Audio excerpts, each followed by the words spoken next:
Welcome to Untethered Homestead. This is Ray, and I'd like to share how we made this kitchen with logs in the ceiling with a 1x6 tongue and groove pine on top. These are hickory cabinets in this house. This house has 1x6 pine horizontal on the entire house. I've got a series of videos on this house that I've been working on, and this is a family homestead out here in East Alabama.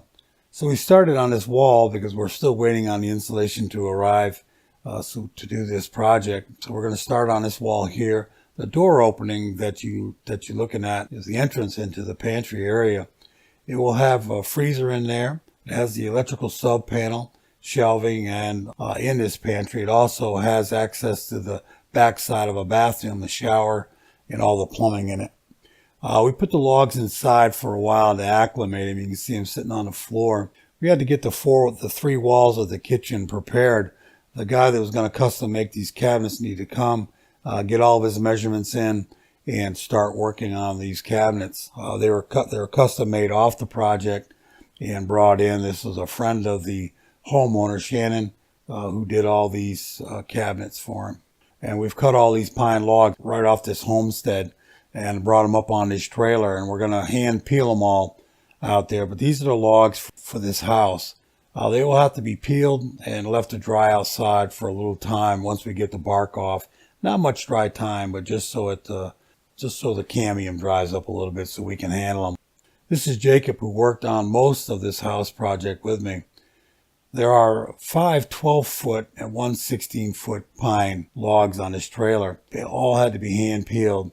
We left them sitting on a trailer just to keep them out of the mud. This was a very wet season for us, so we had to deal with the mud a lot and the rain. So we left them on a trailer, sitting on a trailer to keep them up off the ground. After about 2 weeks outside with the sun drying them and just time to air dry, we moved them inside, gave them a little time to acclimate, laid them on the floor. The house is pretty well sealed up at this point.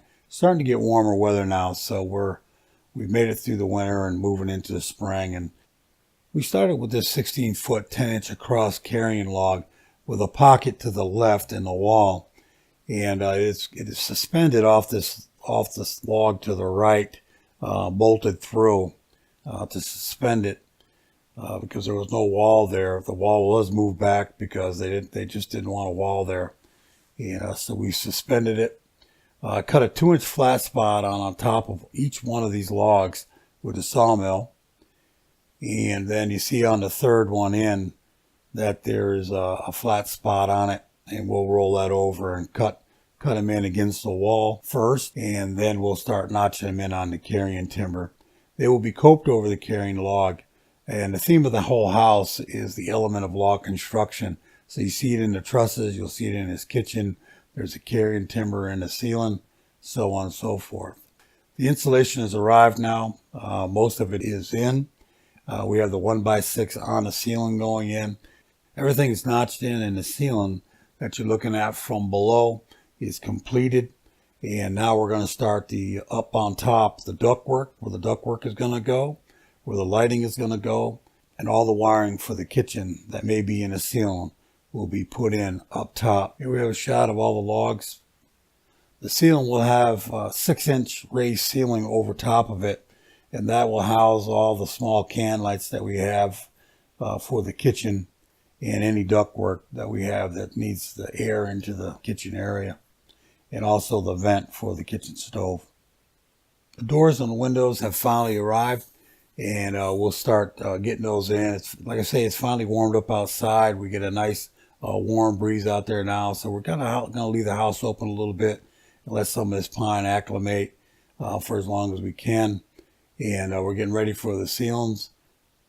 You can see that we have a 6-inch ceiling above, and that chase will be for all the lights, can lights, so on and so forth. You can see the log element that is in this house, the log trusses over to the left a little bit, the legs for those trusses, and then the 1x6 that goes behind it. And the door had to be, we need to get another door. It was a wrong door, so now we have the door. We'll get that door in, and we'll be able to close this house up at night. Shannon and Stacy, they're the homeowners. They've owned this homestead And they're pretty much responsible for putting most of the sealers on the logs, and they've taken care of all the area in the kitchen now. All the rough plumbing has been completed in the kitchen area. All the electrical has been completed, and all the duct work in the ceiling is done, and the can lights are in. And the cabinets are about to arrive, and they'll be getting installed. There's 2 coats of sealer. It's a satin finish on all the walls, and we're ready for the cabinets to go in. And they started bringing the boxes in, hanging all the boxes, setting the boxes in the kitchen.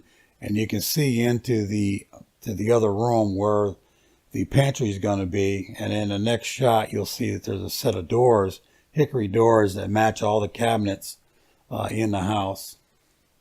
The doors are on, and the pantry doors look like a small stand-up cabinet. But in actual fact, if you open those tall doors up to that pantry, you'll go into that big open room.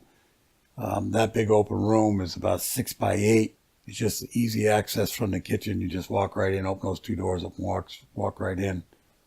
This island This island was built freestanding. Also, this island can be moved if you need to move it. If you need a little more space in the kitchen, you can move it out toward the dining room. If you need a little more in the dining room, you can actually move it into the kitchen, or left and right, whatever you need. With this black speckled top, granite top on there, it's pretty heavy, makes it very stable, and it's been in for 4 or 5 years and nobody's ever knocked it around yet. So it doesn't move very easy, but it does move. The kitchen cabinets are finished, and were all custom made by a friend of the homeowner.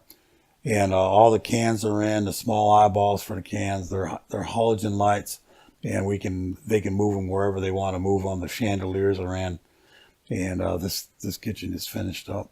Like I said, I wish I had videos of it, but all I have is snapshots. All the trim for the lights are blackened. The vent covers are blackened.